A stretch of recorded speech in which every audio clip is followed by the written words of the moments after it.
આ વાસણોમાં ભૂલથી પણ કોઈ દિવસ દૂધ ઉકાળવાની ભૂલ ન કરતા, નહીં તો બની જશે ઝેર. દૂધ અને દૂધની વાનગીઓ બનાવતા પહેલાં એ જાણવું મહત્ત્વપૂર્ણ છે કે કયા વાસણોમાં દૂધ ઉકાળવામાં કે ગરમ કરવામાં આવે તો નુકસાનકારક બની શકે છે. ઉપરાંત દૂધ અને ડેરી ઉત્પાદનો માટે કયા વાસણો સલામત છે તે આપણે આજના વિડીયોમાં જાણીશું. તો સારી માહિતી મેળવવા માટે તમે મારો વિડીયો છેક સુધી જોજો. જય માતાજી મિત્રો, આજે આપણે દૂધ કયા વાસણમાં ઉકાળી શકાય, એનાથી શું નુકસાન થઈ શકે છે એના વિશે માહિતી મેળવીશું. જો તમે કોઈ ખોટા વાસણમાં દૂધ ઉકાળશો તો મોટો ખતરો બની શકે છે. હેલ્થ માટે નુકસાન બની શકે છે. આપણા દરરોજના ઘરમાં દૂધ તો રોજ આવતું જ હોય છે, કારણ કે દૂધ કેલ્શિયમ અને મિનરલ્સથી ભરપૂર છે અને દૂધ સાથે ડેરી પ્રોડક્ટ્સનો પણ ઉપયોગ ઘરમાં થતો હોય છે. દહીં છે, દૂધથી લઈને પનીર અને ખોવા લોકો ઘરમાં જ બનાવે છે.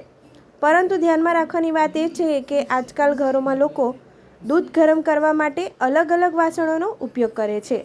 પહેલાંના જમાનામાં માટીના વાસણો હોતા હતા, જે ખરેખર એની અંદર જો દૂધ ઉકાળવામાં આવે કે કોઈ પણ વાનગી બનાવવામાં આવે તો એનાથી ઘણા બધા ફાયદા પણ થતા હોય છે અને બિલકુલ નુકસાન નથી થતું. પરંતુ જો ભૂલથી પણ આ વાસણો એટલે કે માટીના વાસણો સિવાય કોઈ પણ પ્રકારનું જે વાસણ આવે છે, કોઈ ધાતુનું વાસણ, તો એમાં જો દૂધ ઉકાળવામાં આવે તો ઘણું બધું નુકસાન થઈ શકે છે. તો જાણો કયા વાસણોમાં દૂધ અને દૂધથી બનેલા પ્રોડક્ટ્સ બનાવવું જોખમી છે અને કયામાં સલામત છે. પહેલું છે તાંબાના વાસણ. તાંબાના વાસણમાં પાણી રાખીને પીવાથી ઘણા ફાયદા થાય છે, પરંતુ ભૂલથી પણ તાંબાના વાસણમાં દૂધ અથવા દૂધની બનેલી કોઈ પણ પ્રોડક્ટ્સ તમે બનાવી કે રાખવી નહીં.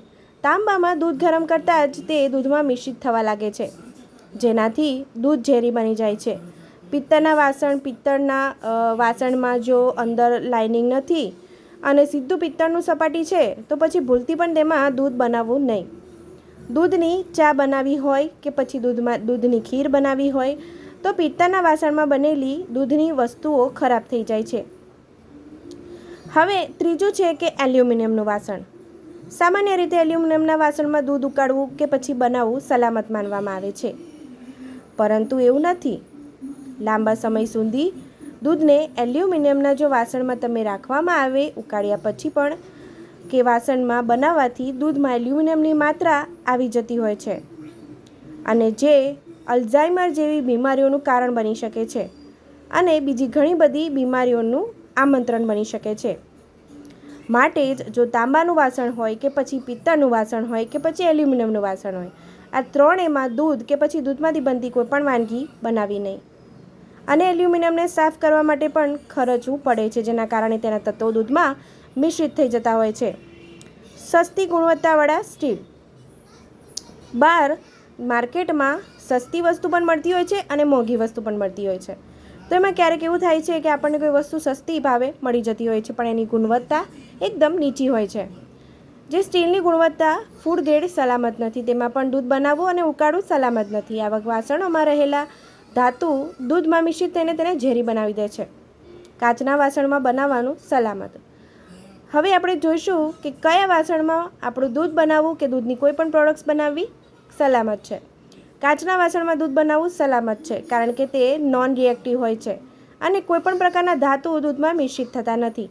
જ્યારે પણ કાચના વાસણમાં આપણે કંઈ પણ દૂધનું વાનગી કે પછી દૂધ ઉકાળતા હોઈએ છીએ તો એને નોન રિએક્ટિવ હોવાથી કોઈપણ જાતનું જે ધાતુ છે એ દૂધમાં મિશ્રિત નથી થતું અને જ્યારે આપણે દૂધ પીએ છીએ ત્યારે કોઈપણ પ્રકારનું નુકસાન નથી થતું. હાઈ ક્વોલિટીવાળું સ્ટેનલેસ સ્ટીલ. હાઈ ક્વોલિટી અને ફૂડ ગ્રેડવાળા સ્ટેનલેસ સ્ટીલમાં દૂધ ઉકાળવું અને બનાવવું સલામત છે, કારણ કે એની ગુણવત્તા ઘણી બધી સારી હોય છે. એના કારણે નુકસાન નથી થતું. અને જો મિત્રો, હું તમને બોનસ ટીપ પણ આપી દઉં કે જો તમારી પાસે માટીનું કોઈ વાસણ છે, એમાં તમે દૂધ ગરમ કરવા માગતા હોય કે દૂધની કોઈ પ્રોડક્ટ બનાવવા માગતા હોય તો એ ઘણું સલામત છે.